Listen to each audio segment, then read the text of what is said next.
span the globe. It's World Affairs Roundup. The Institute of World Affairs at the University of Wisconsin-Milwaukee presents World Affairs Roundup, a monthly edition of International Focus providing opinion and analysis of global events, with John Katzka, a retired member of the U.S. Foreign Service, Ann Hamiliton, political scientist at UW-Whitewater who also served in the U.S. Foreign Service, and Robert Kraig, executive director of Citizen Action of Wisconsin and author of articles and books on American foreign policy. Support provided by Milwaukee Public Television and the UWM Center for International Education. Now, here's your moderator, Doug Savage.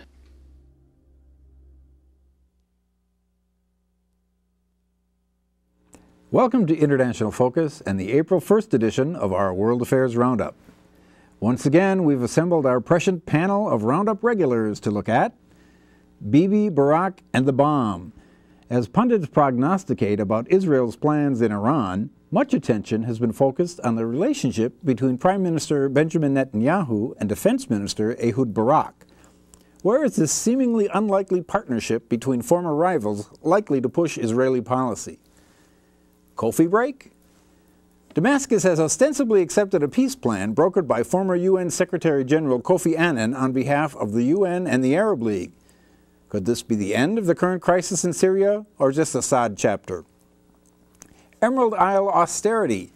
Ireland is scheduled to vote on the European bailout treaty on May 31st. Proponents say the pact is vital medicine for the ailing Irish economy, while critics contend it rewards bankers at the expense of working families. What's at stake for Ireland and Europe? Viral influence.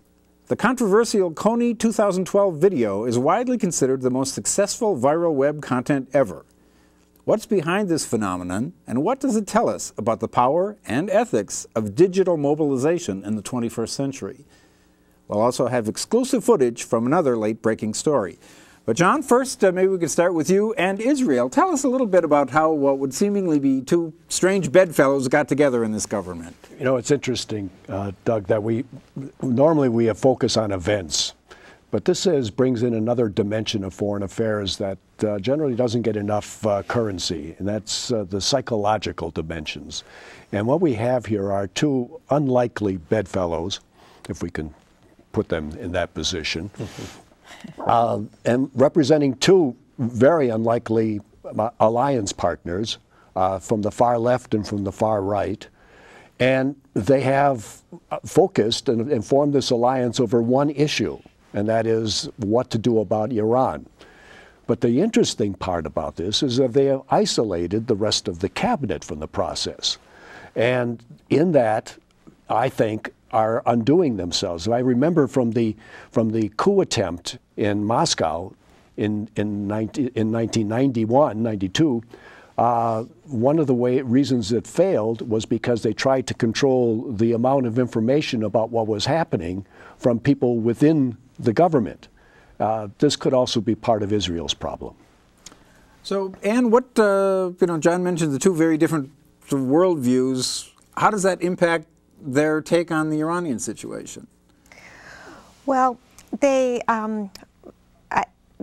very much on the same page in considering Iran to be a very great threat. But Benjamin Netanyahu comes at it from the perspective of the idea that Iran is evil, that it's that everybody is there's another Holocaust around the corner. It's a very messianic point of view.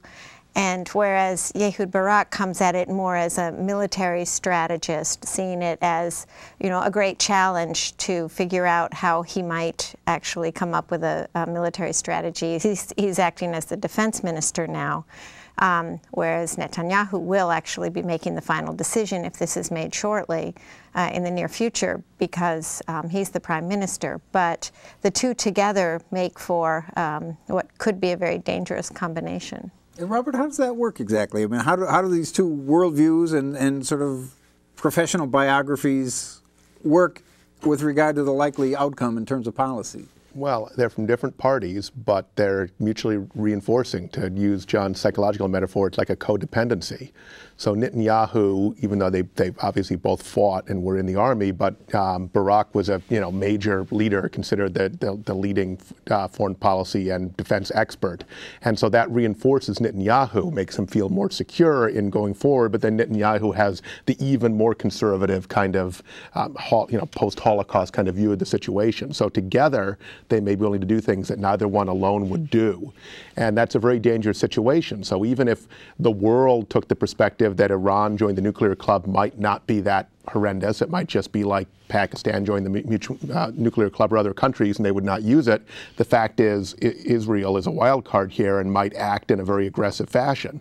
And this actually could happen by the fall. They are currently saying September is around the time when would be the stop dead point where you couldn't stop Iran any longer and they might want to strike, and the U.S. is trying to hold them off. But that is before the presidential election, you'll notice. So this is a very hot stove issue for foreign policy right now. Well, obviously there would be a reaction were there to be some sort of strike.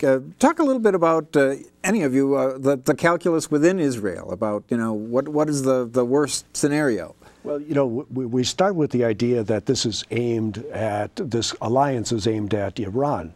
It doesn't necessarily have to be. It could be aimed at us, at the U.S., as a combined position to make sure that the U.S. does what Israel wants in terms of this issue. And as far as we don't know whether it actually looks much more dangerous to us because they want the Iranians to think that they're going to act too as well. So there's a whole strategy, cat and mouse game going on here. Right, so this is a Cold War feel, kind of like the Cuban Missile Crisis, where it may be aimed at the U.S., but also to stare down Iran and have them back off. And they may not act that way because this gives Iran more prestige that they're getting this kind of attention, which is why they probably want a nuclear program in the first place, is to establish themselves as a major power. In the background of this all has been some rather malicious attacks against the Iranian nuclear infrastructure, the most important of them being something called Stuxnet, which attacked a closed network of a computer virus, a malware that was probably introduced through a USB port, and that apparently destroyed some very valuable computers and information.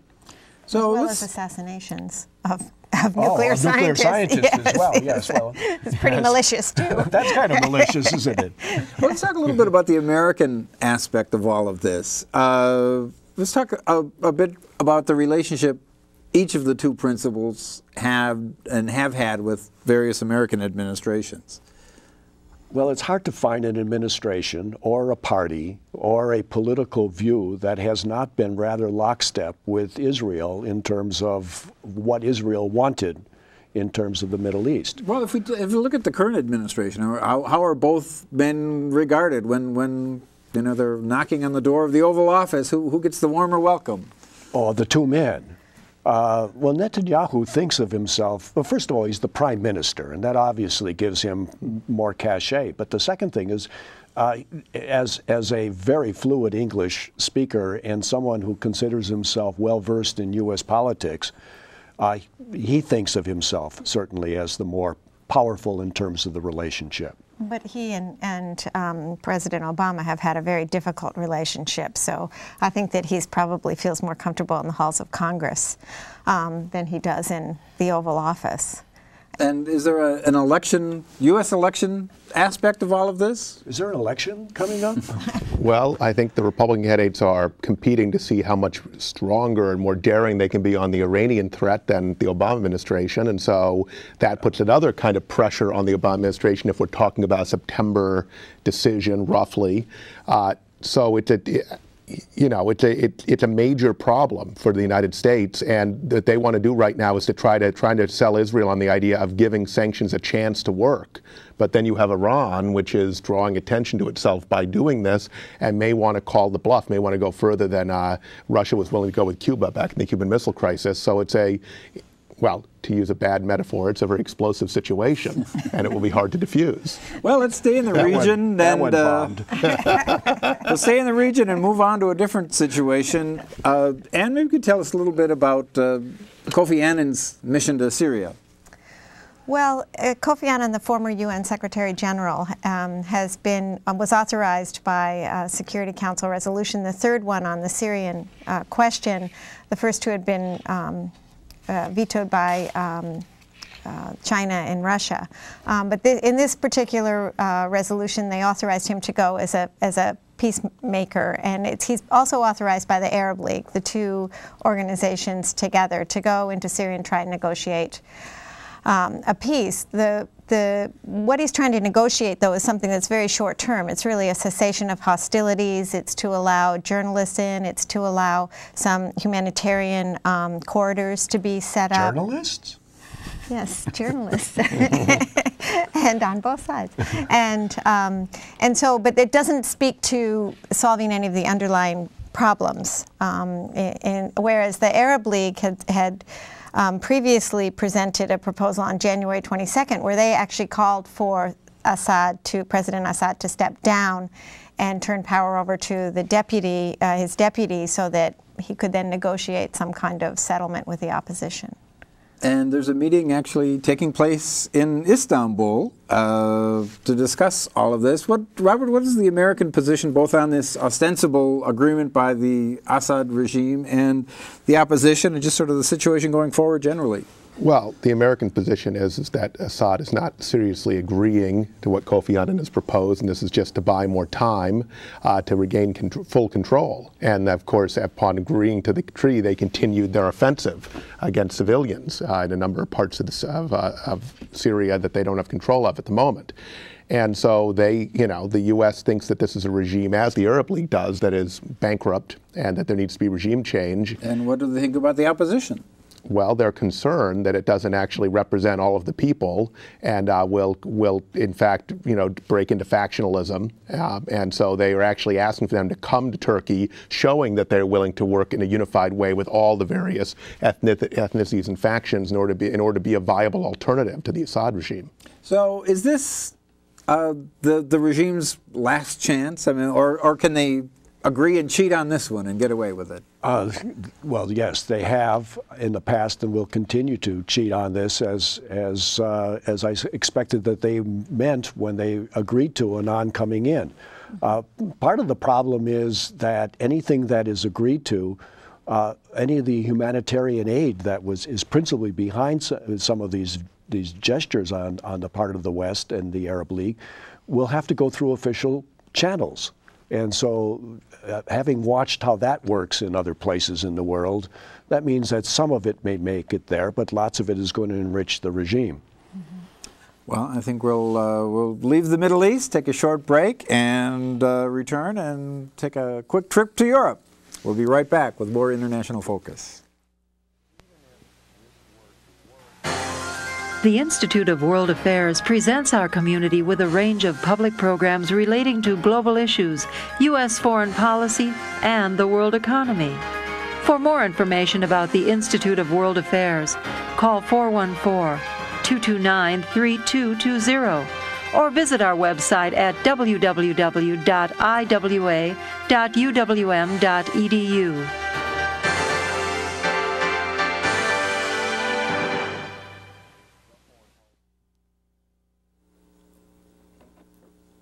Welcome back to International Focus and our World Affairs Roundup, where we turn now to Ireland. There will be a referendum on May 31st. John, what are we voting on? Whether or not, and in fact, Ireland is the only EU state that has decided to go with a referendum on this. What we know so far is that the Czech Republic and the UK have refused to endorse this particular EU, what would we call it, a mandate? Fiscal treaty is a fiscal treaty. So this is the agreement that lays out sort of a plan for the entire EU. This is not country by country. Right. A positive vote is likely, but as you said in your preamble, we're really talking about is a little bit of class warfare here, because we have the business banking community, which is very much anxious to make sure that this passes and that the tranches continue to come, and the people who are going to be affected by the austerity that flows with it on the bottom side. So this is another case where the information age is picking new winners and losers, and it can get very messy.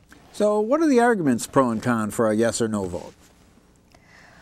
Well, the main argument for a yes vote that the government is using to sell it is that if we don't vote yes on this treaty, then we're not going to get any more money from the EU and the other organizations that are working with the EU, the Stabilization Fund.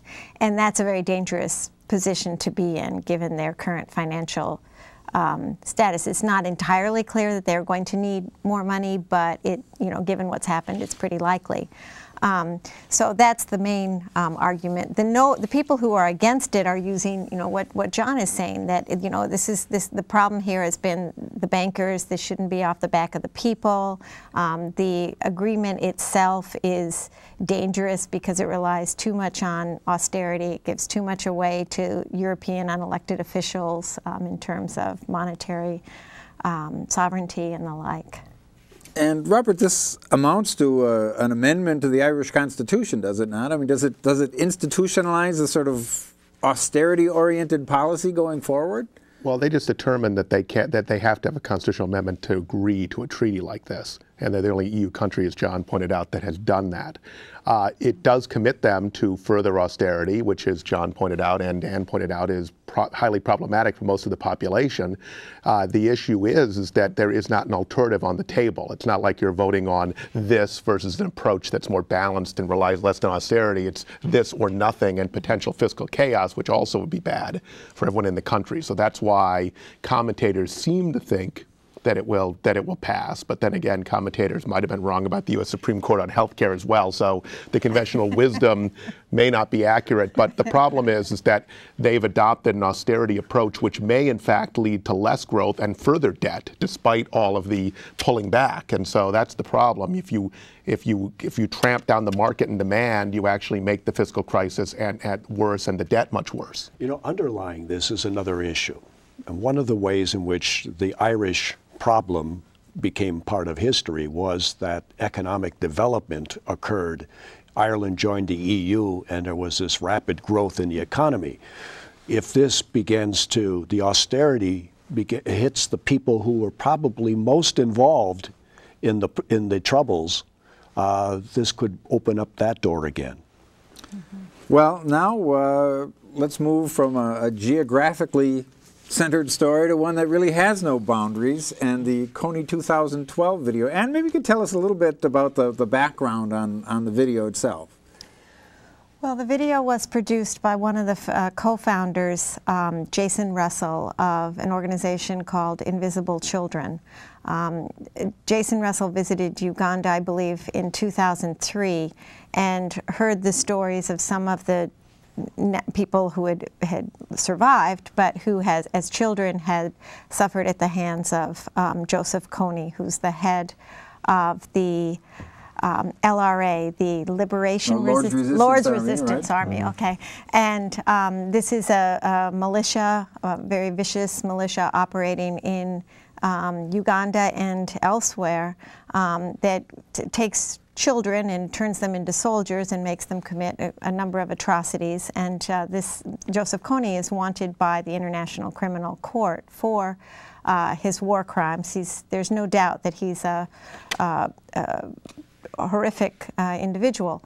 But the group, Invisible Children, has been very successful in the United States, primarily at recruiting college students, at producing videos, at using social media to get their message out, to work to get attention focused on different ways in which the world community can fight Joseph Kony and the Lord's Resistance Army. And this video, this one that we're talking about today, came out sometime in February of this year. And what did it suggest people do, Robert? Well, it immediately had over 100 million views, so it's the most popular viral video ever.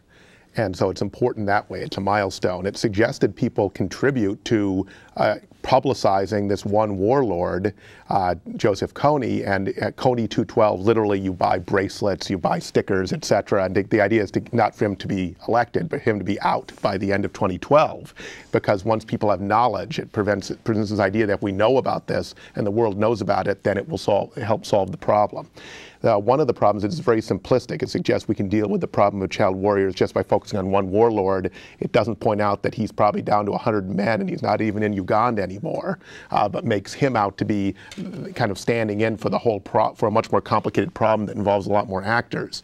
But by simplifying it, there are people who don't like that, and it's also caused a reaction because some feel you have the white man and his 5-year-old son, who is in the video, somehow saving Africa and saving Africans, which seems very neo-colonialist. So there's been that reaction, but there's no denying that it's had this huge appeal on college campuses. It's a very slick video. It makes it very clear and simple and compelling, and it's raised a ton of money, and a huge number of people have seen it.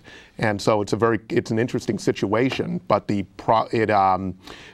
creates a whole other set of problems as well. But there's no doubt that it's focused young people in America and in the West on problems in Africa more than in a long time, in decades, most likely. But John, you know, if we walk it back beyond the proximate issues that this video addresses, in fact, you could make the case that the U.S. government did act in response to this video. There are a number of military advisors sent to northern Uganda. What does this say about this sort of digital activism and the ability to influence governments? Well, first of all, I want to thank you for introducing me to a term I'd never heard before, slacktivist. A slacktivist combines the word slack and activist and means, it's a pejorative term, and generally applied to the people who rushed out to buy those bracelets, who want to feel good about something. And that's the whole problem with this. We have people who are the truth is not necessarily the principal vehicle or principal goal of this process. It's to get something done. And if you believe strongly enough in it, and Goebbels said it very nicely, if you tell a big enough lie and you tell it often enough, people will believe it in the end. We saw this with the Foxconn and Apple computer, where the person felt that there's no reason why he had to pay attention to facts and actual information. He could do whatever he wanted. Well, and what does this say about the efficacy of sort of the existing organizations that would deal with something like this? I mean, is this a response to a perceived lack of ability of the conventional structures to deal with problems like Joseph Kony? I know that some people feel that way, but I think that one of the problems with, the appeal of this is that it gives the sense that nothing has been done. We need this video because nobody's doing anything. And in fact, there are organizations that are working. There are international treaties on child soldiers. There has been a fair amount of work by both international organizations and humanitarian NGOs to work on the issue, so that I find the idea that it tells us that nobody's doing anything is wrong. However, I think that we do have increasing numbers of examples where we can bypass states and international organizations and get things done through the use of social media. It also fits in nicely with this new concept in international affairs called R2P, responsibility to protect. And there's a nice connection between the social media, the non-governmental organizations, and this foreign policy construct. So I was going to say the downside is that it says a 5-year-old can solve this problem. It's in the video. The upside is you have hundreds of millions of people interested in this problem that haven't been before. That's something we could build on. Well, we'll have to leave it at that. As promised, in our April edition, we typically have special reports, and this year is no exception. We have seen in the news recently, North Korea is moving a long-range missile to the launch pad and presumably in furtherance of its nuclear program. But exclusive to international focus, we've discovered that there is in fact a clandestine manned space program in North Korea. And in fact, we have video in which we see not only the underground bunkers in which the space vehicles are being manufactured, but ostensibly footage from Korea's first attempt at a manned moon mission. So let's take a look at that. Wow. 천만의 동지들을 위대한 장군님과 사상과 뜻을 같이 하는 열혈의 선군영령전으로 키우시려는 것이 경애하는 김정은 동지의 높으신 뜻이었습니다.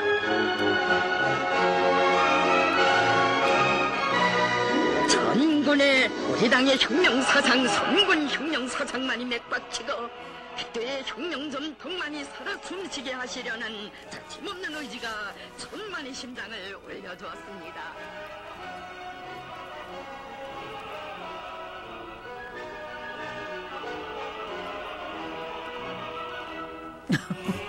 About to take off. 인민군 군인들은 백두산 장군들의 선군 사상과 업적을 가장 귀중한 혁명유산으로 받아 안으신 경애하는 김정은 동지를 모시어 주체 선군 여분 자그마한 발전도 없이 끝없이 승승장구하리라는 것을 굳게 확신했습니다.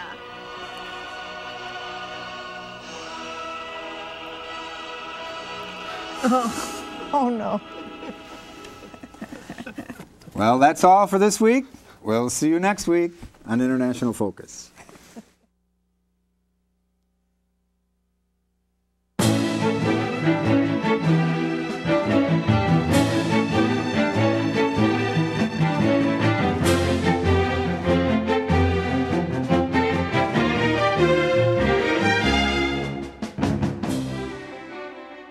For information about the Institute of World Affairs and its many programs, or to become a member of the Institute, call 414-229-3220 or visit us at our website,